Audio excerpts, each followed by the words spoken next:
আজকে ঈদের দিন আমরা সবাই একত্র হতে পেরে অত্যন্ত আনন্দিত। আমার অবস্থা এমন, কারোর সঙ্গে দেখা করা আমার বড় কঠিন বিষয়। কাজে আজকে একসঙ্গে এতজনের সঙ্গে দেখা করার সৌভাগ্য পেয়ে আমি অত্যন্ত কৃতজ্ঞ। আমরা আজকে ঈদের মহা উৎসব আমরা পালন করছি।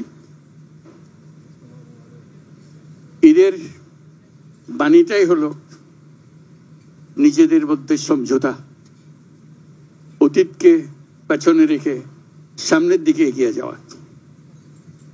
সমাজে এরকম যে একটা দিন আমরা স্থির করতে পেরেছি, আমাদের ধর্ম আমাদেরকে দিয়েছে, এটাই আমাদের জন্য একটা মস্ত বড় আশীর্বাদ। একটা দিন, এবং সেটা যেমন তেমন দিন না, যেমন তেমন ভাবে দেখা করলে হয় না, কোলাকুলি করতে হয়। এটাই ধর্মের বিধান। আমরা কোলাকুলি করি, সবাইকে আপন করে নেই। আজকের দিনটা আপন করে নেওয়ার দিন। আমরা সেই বাণী আমাদের মনে ধারণ করে প্রত্যেকে যেন পরস্পরকে ধারণ করি। যত রকম দূরত্ব ছিল সেই দূরত্ব থেকে আমরা সরে আসতে পারি। এটি সমাজের মঙ্গল, যে কোনো সমাজের মঙ্গল। সেই সমাজের মঙ্গল আমরা যেন আগ্রহ সহকারে নিজেদের মধ্যে আত্মস্থ করতে পারি। সেই জন্য এবারের ঈদ অত্যন্ত গুরুত্বপূর্ণ ঈদ,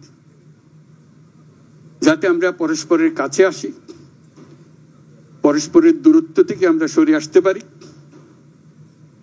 জাতিকে সমাজকে ঐক্যবদ্ধ করতে পারি। কারণ এই ঐক্যবদ্ধ হওয়াটা আমাদের জন্য, এই সমাজের জন্য বিশেষভাবে জরুরি। সেটা যেন আমরা অর্জন করতে পারি। আজকের এই মিলন মেলায় আমরা সেই বাণী আত্মস্থ করে সামনের পথে অগ্রসর হব। আমরা পরস্পরের প্রতি সহনশীল হব। শুধু সহনশীল নয়, তার চাইতে বেশি আমরা পরস্পরের সাথে বন্ধুত্বপূর্ণ সম্পর্ক স্থাপন করব। এর মাধ্যমে সমাজে শান্তি আসে। বাংলাদেশে শান্তি অত্যন্ত জরুরি। সে কথাটা যেন আমরা মনে রাখি, প্রতিদিন মনে রাখি। আজকের দিনটা আমরা প্রতিদিন স্মরণ করি। আমরা দেশে শান্তি চাই, যাতে মানুষ নিজ মনে নিজের আগ্রহে দিন চলতে পারে, কারো ভয়ে, কারো কোনো ভয়ে ভীত হয়ে তাকে চলতে না হয়।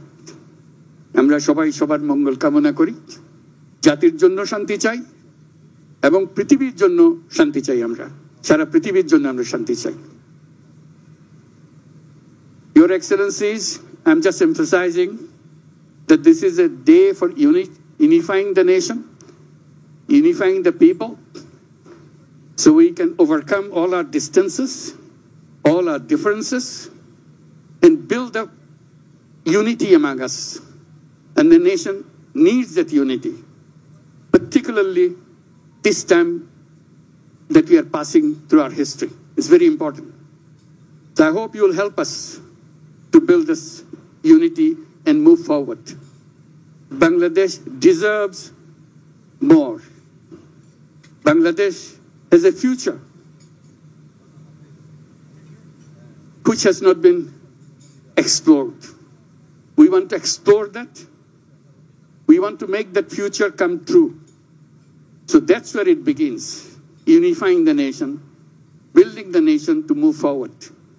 Let's do that. Thank you very much for your patience. Eid Mubarak again. Thank you.